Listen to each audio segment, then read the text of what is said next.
Hugo. Here we go.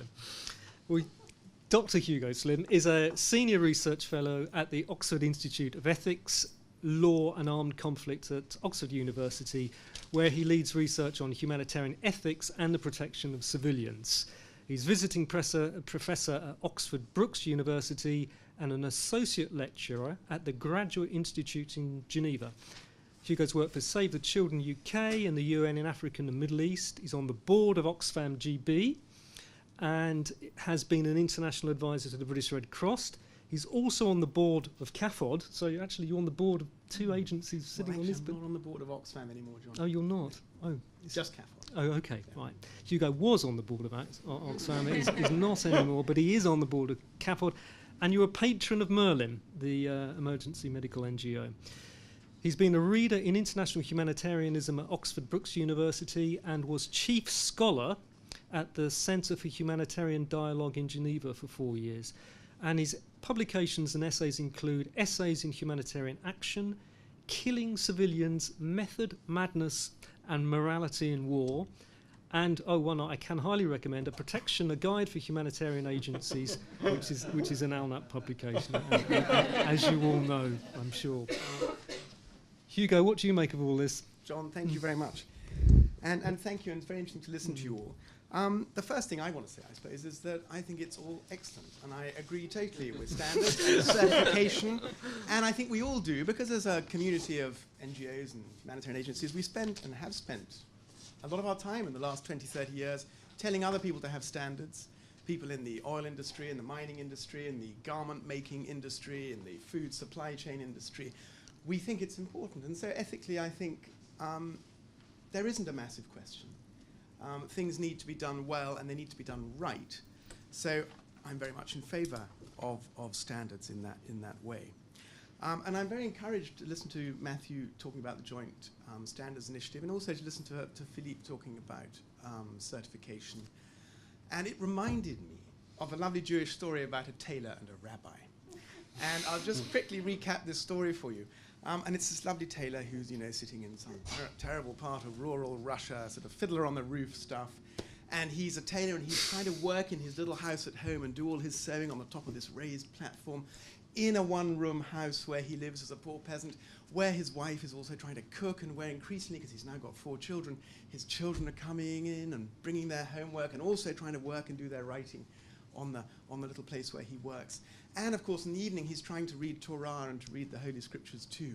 And eventually he's just said, my God, it's becoming crazy in here. So he goes to the rabbi and he says, Rabbi, please help me, what do I do? I mean, my little house is so crowded now, I can't concentrate on my work, I'm worried I won't make enough money for my family, which is filling the house, and I can't read Torah at night, so what do I do, what do I do? And he said, the rabbi said, have you got a chicken? And he said, yeah, I've got a chicken. He said, bring the chicken into the house. So he went back and he obeyed the rabbi and he brought the chicken into the house and he put the chicken inside the house. And he went back a few days later to the rabbi and the rabbi said, how is it? How's it going? He said, oh, it's worse. It's even worse because the chicken's running everywhere, the children are running everywhere, I can't work, we're sharing the table and it's terrible. And the rabbi said, have you got some goats? And he said, yeah, I've got 2 goats. He said, bring the goats into the house. So he goes back and he obeys the rabbi and he brings the goats into the house. And a couple of days later he goes back and the rabbi says, how is it now? And he says it's even worse because the goats are running around and they're making a mess and the children are there and the chicken's there. And I just don't know what to do, Rabbi. And the rabbi says, have you got a cow?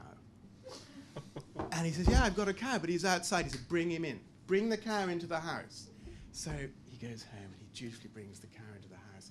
And it's just pandemonium. And so he then heads back to the rabbi and the rabbi says, so how's it going now? Tell me. And he says, Rabbi, it's absolutely awful. I can't do anything. The cow's here, the goats are there, the chicken's here, my children are there, and my wife and I can't do anything together. What should I do? And the rabbi said, well, maybe you should just take them all out. Take everything out. Take all the animals out again and come and see me. So he gets rid of the cow, and he gets rid of the goat, and he gets rid of the chicken, and he's just left as he started. And then after a couple of days, he goes back to the rabbi and he says, The rabbi says, how's it going? He said, oh, it's just wonderful. It's just wonderful not having the cow and the goat and the chicken and everything. It's just, I'm so happy I can do everything. I can sew, my children are doing homework, my wife can cook. It's just brilliant. And I did feel, listening to us all this afternoon, that we're at this wonderful moment with standards, because we'd been cramming them into the house. We didn't realize how hectic and chaotic it was. And in a funny way, we're now at that moment where we can say, let's go back. It wasn't that bad. Let's go back to simplicity and let's come up with some core standards, some basic certification. We know who we've got to involve. Let's try and keep it simple and let's not make it any worse. So that was my initial reaction, thinking of a tailor and a rabbi. I wanted to focus on education because if I'm also listening to this discussion, of course it's people who apply standards. You know, we can write them, we can create them, we can have more, we can have books of them, we can sort of show them to people on websites and things. But as several people have here said, it's people who are going to apply standards. So that really means education to me. And again, I wanted to think about 3 little experiences I've had of working in different organizations and being educated or not. And my first, of course, was joining Save the Children years ago, where I was sent to Sudan one morning. And I had a theology degree, and that was it. And I had no education in humanitarian work of any kind. Okay, so that's one model. And what did I do? I learnt on my feet. I made mistakes. I had wonderful people around me, most of them Ethiopian and Sudanese, who told me what to do. And I learned, okay, that way. And that's a way to learn. The second way, I spent a bit of terrible time in a bank once. And we were on this training course, and what would happen in this bank, it's a very British bank, it's afternoon, after the directors had their lunch in the boardroom would be cleared, and the young graduates who just joined would be brought in for a little, cup of coffee and sessions on banking law, accountancy, business models, just for a couple of hours after lunch each day, and that would be it. And you can see, therefore, why the banking sector is in such a mess. So that was education in the banking sector. Then I went into higher education, and I went to a place called Oxford Brookes, which is a really phenomenal and brilliant university.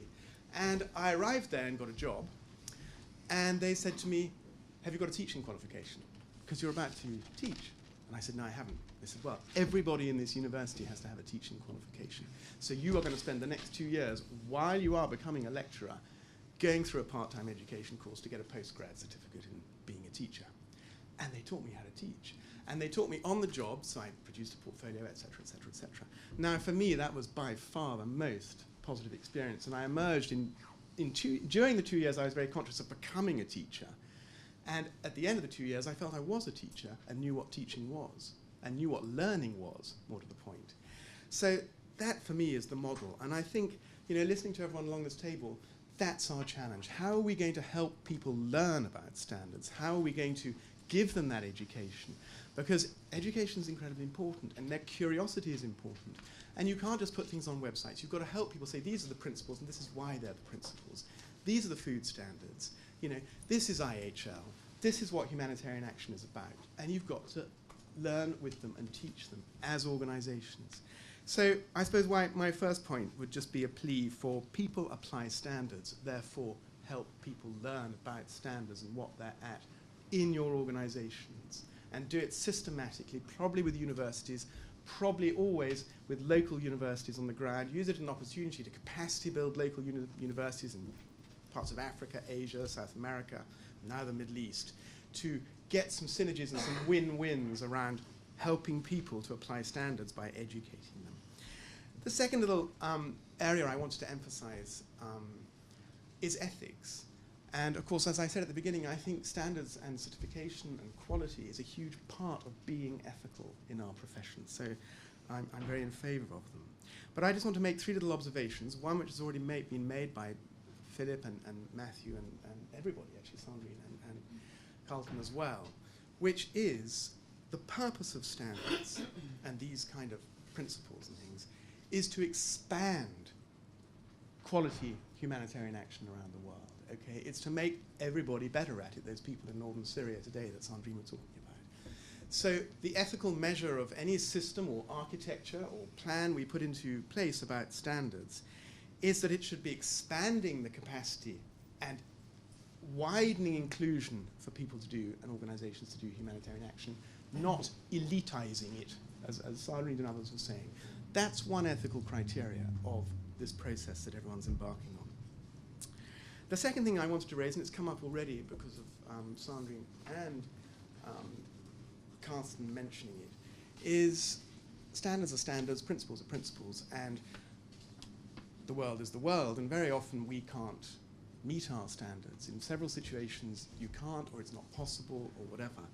And humanitarian ethics is a funny mixture of medical ethics, which in one level is quite straightforward in what we're trying to do in a contained environment, and political ethics, which is very unstraightforward and very chaotic and very contingent. And there will be situations when standards are not feasible or whatever, and then we will have to make choices. Then your organizations have to make choices about what to do, about what the best kind of action is in that situation. So, and this is a self-interested plea, as you can tell from somebody that works on ethics. Standards will not get rid of ethics, because you're still going to have ethical problems when standards don't do everything, you know, for you, which they won't, like laws don't. And then the third thing I wanted to say is to pick up on this point about any process of consolidation through organizations and sectors, and to pick up on what Max Weber said years and years ago, is that every institution is a mixture of charisma and bureaucracy. And the challenge is to make them work together. So again, you know, MSF's continually unclovable outsider posture, they're right at one level that, you know, we need to make room for other people who may suddenly be the new humanitarian actors. And we do need to do that. And we need our standards not to be so rigid that they become risk-averting. Is that it? To make us risk-averse, to make us inhibited, to make us cautious, because sometimes we're going to need humanitarian courage, we're going to need humanitarian charisma to try something for a group of people that we can't reach according to our standards in some way. And we need that door open in any structure, in any organizational culture, to say, have courage, have charisma, give it a try. So I'll end there, just thinking about education and ethics and rabbis and tailors. And things. Thank you.